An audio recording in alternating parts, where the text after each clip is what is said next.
Hey, this is Sasha Evdokov, and thanks for joining me here for another video lesson about trading, investing, and the stock market. Now, in today's video lesson, what I want to do is share with you another frequently asked question. And one of the questions I get is there a minimum to investing in big companies? Doesn't it make it difficult for the working class to invest? Well, here's the thing about minimums is no, there isn't really minimums when it comes to investing in stocks. You could simply invest $1, $500, $1,000, $50,000, $50 million. It's whatever you want. However, there are broker minimums. So for the broker that actually executes your trade, there are minimums when it comes to those brokers, more so for if you set up a margin account. So if we take a look here at Interactive Brokers, this is one of the broker platforms here, and you can see here, since they focus on active traders, their minimum really right here is $10,000. Now, of course, this minimum could be a little bit less if you're in an IRA, or if you're a little bit younger, so you could see that could drop down to $3,000. But in general, their minimum right there is $10,000. So that's a base minimum for trading with them and opening up and doing trades. They also have minimum monthly trades that you also have to do and monthly activity fees. So they run their business a little bit differently, kind of like an internet service where you pay monthly. And if you don't hit those minimums, then they will charge you. But basically, they need you to be an active trader. That's how they make their money and keep their business competitive. If we take a look here at TradeKing, and you can see they have it right there in their frequently asked questions, is there an account minimum? No, at TradeKing, there are no account minimums at all. Of course, if you need a margin account, then yes, there are minimums for margin accounts. Typically, that's what you will find. Which if we take a look here at TD Ameritrade, you could see that right here, you do the drop down.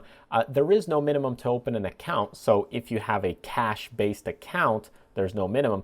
However, a $2,000 deposit is required for margin or option privileges. So you can see that certain brokers, they do have minimums, others don't, and some have it based on the requirements. And that is simply to protect themselves.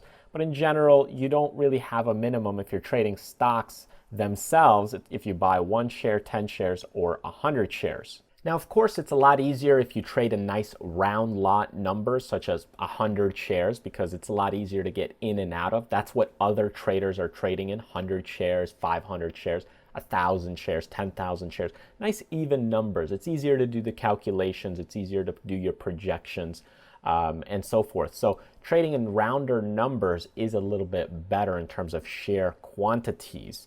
Even in factors of 10 or 25s or 5s is a lot better than doing like 7 shares or 1 share or 3 shares. So that is a little bit better.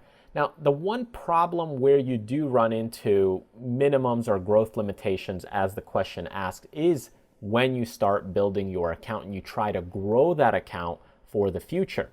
So if we take a look here on screen, and you see here we have a percentage of return at the top, and then I have a starting balance right here. So if I start with $1,000 and I make 3% return, so let's just say it's 3% per month or per year. It doesn't really matter.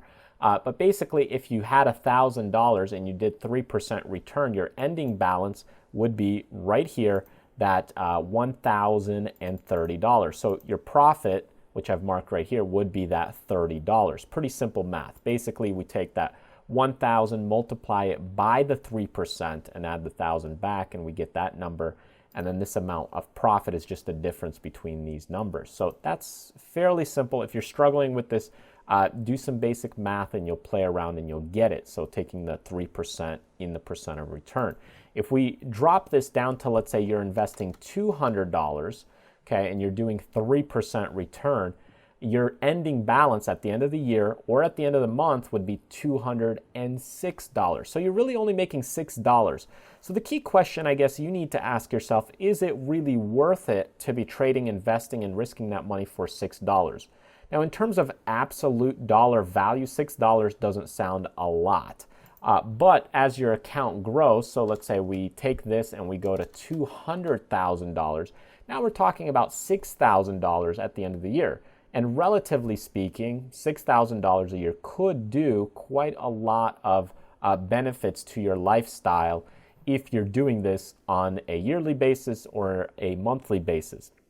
Now, if you bump this up to 15%, of course, now you're looking at $30,000.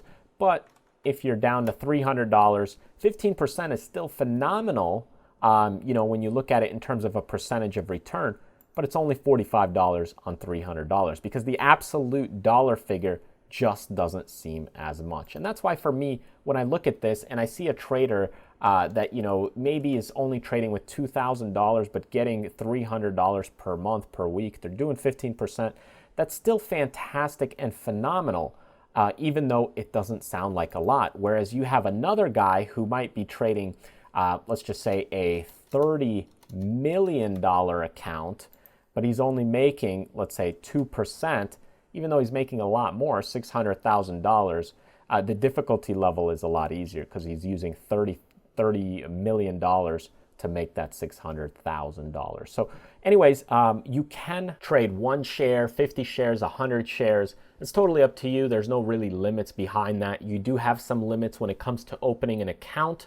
But as far as trading the share amounts, there's no real particular limits to that. Of course, if there's no shares available, then those are other factors that you'll have to consider, because if the stock is only trading 5,000 shares a day and you're trying to buy 5 million shares, it's just not really possible because the shares are not out there. So you'll probably move the stock price quite a bit. So in either case, thanks for joining me in this video. If you want to get one-on-one training with me, then take a look at some of my coaching packages right here, or you could just continue to watch some more training videos by clicking this thumbnail. But check it out right here if you want a coaching one-on-one session with me through video. Thanks again for joining me. In the end, do what you love, contribute to others, but most importantly, live life abundantly.